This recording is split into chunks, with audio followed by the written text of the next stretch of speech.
부모님 괜찮으세요? 부모님. Hai, selamat datang di channel Dawet. Channel di mana film update dan gak update dirangkum Disney. Semoga Anda semua diberi kelancaran dan diberi banyak kuota. Jangan lupa siapkan kopimu untuk menonton channel Dawet. Sebelum nonton, subscribe, share, dan like dulu ya, agar saya lebih semangat dalam ngebuat konten. Terima kasih.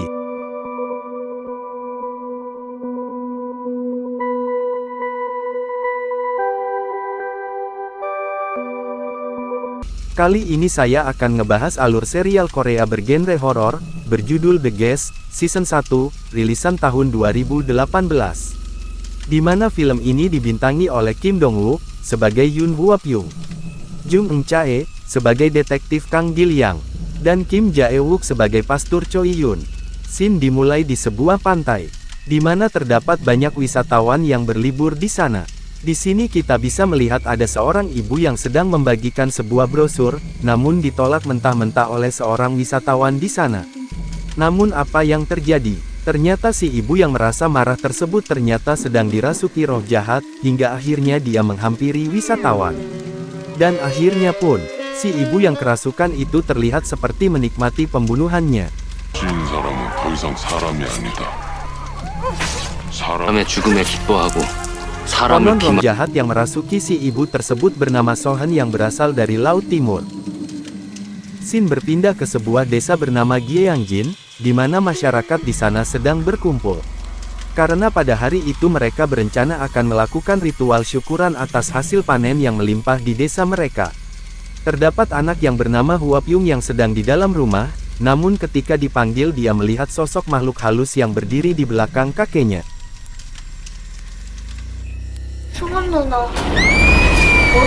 Para keluarga Hwa-pyung panik dengan apa yang dilihat Hwa-pyung. Di sini kita bisa melihat kalau Hwa-pyung seorang cenayang yang mempunyai indera keenam. Ritual pun dimulai, di mana sang dukun wanita memimpin ritual di sana dengan melepas sesajen ke sungai. Hingga pada akhirnya seorang warga yang bernama Wong Jin ikut menggiring sesajen itu pun terperosok ke dalam sungai. Tiba suasana pun berubah mencekam, di mana warga yang tadinya menganggap candaan sang pria. Namun pria akhirnya tersebut malah tenggelam ke dalam sungai, namun akhirnya Wong Jin pun akhirnya selamat. Sesampainya di rumah, Wong Jin menunjukkan perilaku yang aneh. Dia kemudian menusuk kakeknya Hwa-pyung dengan sebilah pisau. Kemudian Wong Jin yang kerasukan pun menusuk mata kanannya sendiri dengan pisau. Sebelum Wong Jin tewas, dia melihat Hwa-pyung dan akhirnya roh yang merasukinya pun pindah ke tubuh Hwa-pyung. Hingga akhirnya Hwa-pyung pun pingsan. Mereka meyakini sosok yang merasuki Wong Jin adalah Park Il-do, roh yang bergentayangan di desa Gyeongjin. Keluarga Hwa-pyung bersama keluarga yang lain mulai merasa takut dengan kejadian tersebut. Hwa-pyung menjadi aneh pada saat itu, hingga malam tiba Hwa-pyung pun jalan ke keluar rumah menuju pantai di sana. Ibunya pun segera mengejar Hwa-pyung. Sesampainya di pantai ibunya pun mencari anaknya, hingga akhirnya Hwa-pyung yang kerasukan pun mendorong ibunya dari tebing pantai hingga akhirnya tewas. Ayah Hwa-pyung pun merasa sedih dan stres atas kehilangan istrinya. Dari situ keluarga besar Hwa-pyung sepakat untuk melakukan pengusiran roh dari tubuh Hwa-pyung. Dipimpin sang dukun wanita, prosesi ritual pengusiran roh pun dimulai. Namun apa yang terjadi? Sang dukun wanita itu tidak sanggup mengusir roh jahat dari tubuh Hwa-pyung.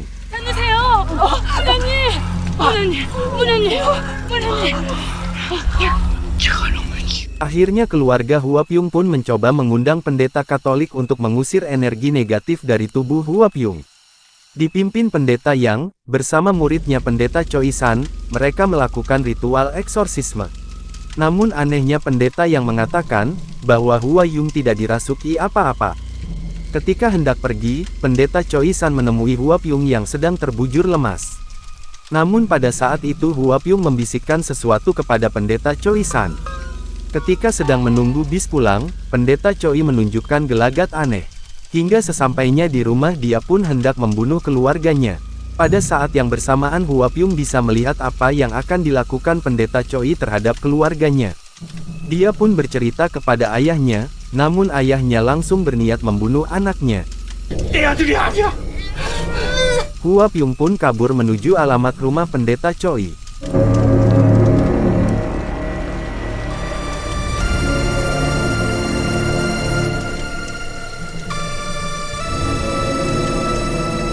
어릴 때 두 분이 그랬잖아요. Ketika hendak menuju rumah pendeta Choi, dia bertemu dengan seorang detektif wanita bersama putrinya. Detektif itu langsung menuju rumah pendeta Choi. Sesampainya di sana, dia mencurigai ada yang aneh di sana, kemudian detektif tersebut menghubungi timnya agar segera merapat ke sana. Dia pun melihat dan berusaha menolong seorang anak yang bernama Choi Yun, yang tidak lain adik dari pendeta Choi San. Namun naas detektif itu malah dibunuh pendeta Choi San.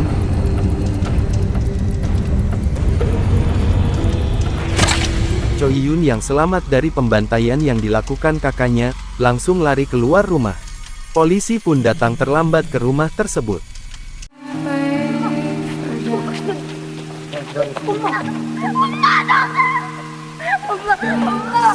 Scene beralih 20 tahun kemudian, di mana terlihat supir taksi yang sedang mengantarkan penumpangnya. Pria itu adalah Hua Yung yang sudah beranjak dewasa. Dia kerap ikut numpang tidur di rumah seorang paranormal sekaligus sahabatnya Yu Guang. Di sini pun kita diperlihatkan Choi Yun yang juga beranjak dewasa, di mana dia pun menjadi pendeta Katolik mengikuti jejak kakaknya.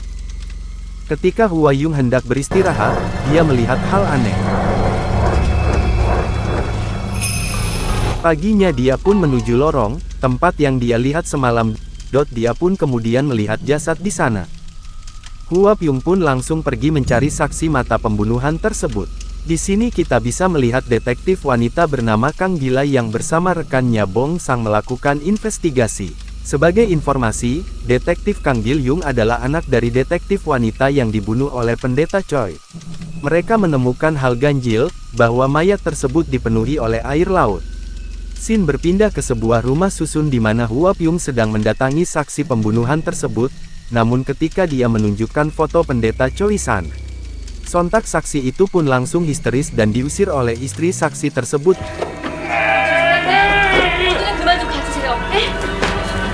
Hua Pyung pun bertemu dan berbicara dengan putri mereka. Ketika Hua Pyung hendak pergi, dia dicegat dan dibawa ke kantor polisi oleh detektif Gil Yang, karena dia orang pertama yang menemukan jasad tersebut. Tidak lama berselang, saksi pembunuhan mulai berperilaku seperti kerasukan.